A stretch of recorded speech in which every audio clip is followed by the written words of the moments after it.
Hey everybody, Sean Holsinger here from holsinger Today I'm bringing you a very easy pattern to tie. It's a flashback sow bug. Simple pattern. I'm going to get right into tying it for you. And after I'm done tying it, I'll talk a little bit more about how I fish it. But here you're going to see a picture of the fly, then the material list to tie it.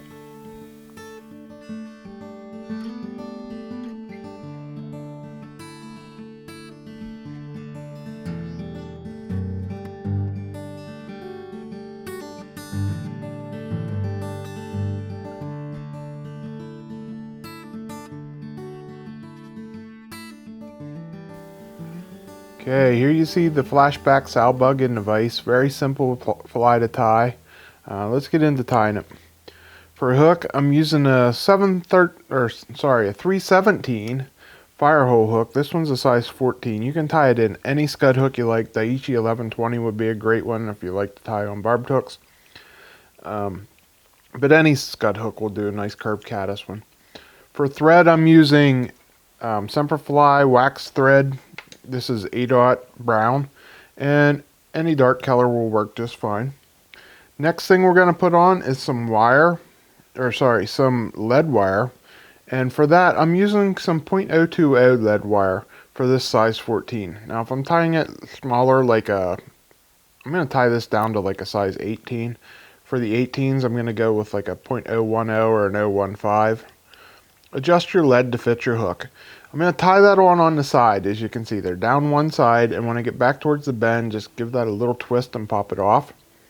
Then I'm going to put it down the other side. So it'll have two pieces of wire, one down each side, about an eye length and a half back from the eye, and right down the side, and back towards the bend of the hook. So you can see where I'm stopping it there. And like I said, I get real tight on my wraps when I get back there to the back, and it'll just pop itself off. And then wrap that down nice and tight there, and you can see that widens out my hook. And I just like to make sure that I get it up on the sides there.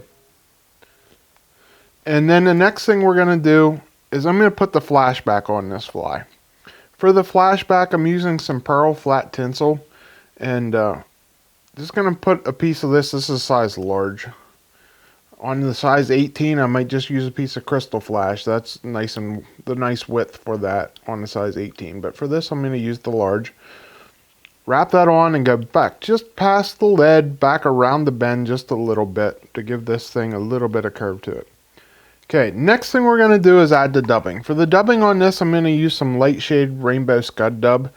You can use some sow dub if you have that from Wapsi. This stuff's really nice though, it works great. But I'm going to put it in a dubbing loop. And what I'm going to do is I'm going to take my fingers, I'm going to grab a good chunk of it here, take my fingers and pull out little sections of it like this. So you see that's nice and thin. And I'm going to lay that down on my table, and I'm going to do that about 3 times until I get a strip that's about an inch long. That's what's going to go in my dubbing loop. For my dubbing loop, I'm using my Swiss multi-tool. I just found this to be the best dubbing loop maker out there on the market, and I like using it, but it's a little pricey. So we're just going to loop the thread around there, wrap it back to the bend there where we stopped our tinsel, and then we're going to make my loop in my tool. Okay, once I get that made, I'm going to open up the loop with my finger, take my inch long piece of dubbing, you can see here it's nice and thin, about an inch long, put that in the middle of my loop. So I want my dubbing going right, my thread going right through the middle of that loop. And then I'm just going to give this a twist. And that's going to make a nice dubbing brush here with that Scud dub. Pick it out just a little bit with my dubbing brush.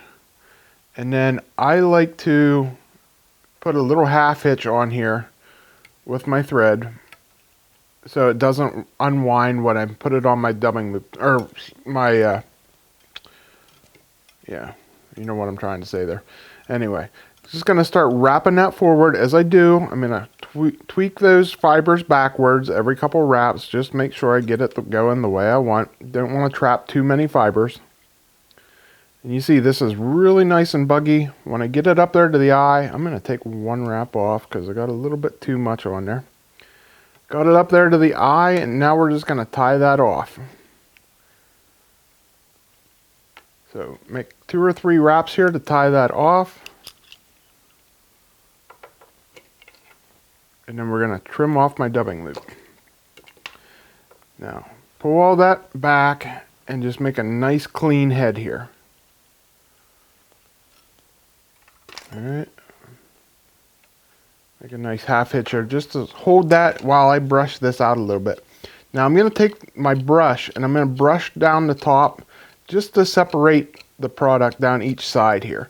So you see I got it nice and flat across the top. That's going to allow my flashback to go right down over the top of the hook and be right in the center. Oops. I'm going to shorten my thread up so it works a little better. There we go. Make a couple wraps on there, get that right where I want it, and then wrap it down. Now, I like to double back over on itself just to secure it in place. And then I'm going to whip finish my head off.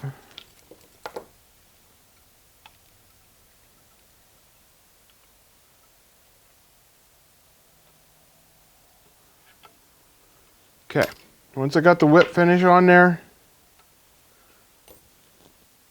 trim my tag off, and then I'm going to bring my brush in again, making sure I get it down each side here.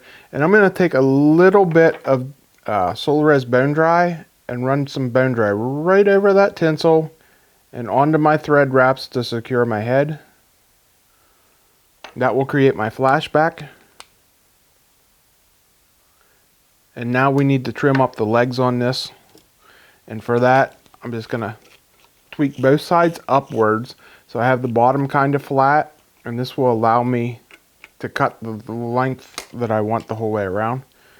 I'm just going to come in and trim it nice and round here. Make a nice round shape.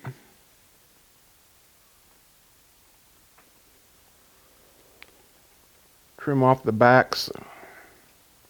There you can see I trimmed down each side, got it nice and round, and then I'm going to trim underneath just so I don't have any long stragglers there. And once that's all trimmed up, we're done. And then I'll bring them down underneath a little bit, and you got yourself a nice sow bug there. So that's all that's to it. And I can trim that up a little bit cleaner on this one side here. And there you go. You got a great looking bug that's really easy to tie. Okay guys, hope you like that very simple pattern. You don't have to do the dubbing loop. You can just dub it on and brush the dubbing out. Just dub it on really thick and brush it out. But using this dubbing loop, I can get a lot more fibers on there, make it a lot buggier, which I like a lot. So like I said in the tying part there, I'm going to tie this in 14s to 18s. Fish this for a sow bug. This is a great spring crick fly. If you have a spring crick in your area, like me, we have a couple of them in our area. One with a lot of vegetation. You're going to find the sow bugs living in the vegetation and stuff. It's a great pattern for trout. So it's definitely one that you should have in your box if you live in a spring creek area like I do. You know, we have a lot of limestoners, but we have a lot of springs that feed them. So a lot of great quality water around my area here. I'm very, very blessed to live where I do. Anyways, if you need any of these flies, I'd be more than happy to tie them for you. Just reach out to me at holsingersflyshop@gmail.com. If you want any materials to tie them, like always, guys, please go over and support our website at holsingersflyshop.com. We really enjoy bringing these to you and look forward to bringing one every week to you. So if you haven't already, please like and subscribe to our videos. We really appreciate it. And like always, thanks for supporting our shop and our website. So thanks for watching, guys. Until next week when I bring you another video, I'm Sean Holsinger.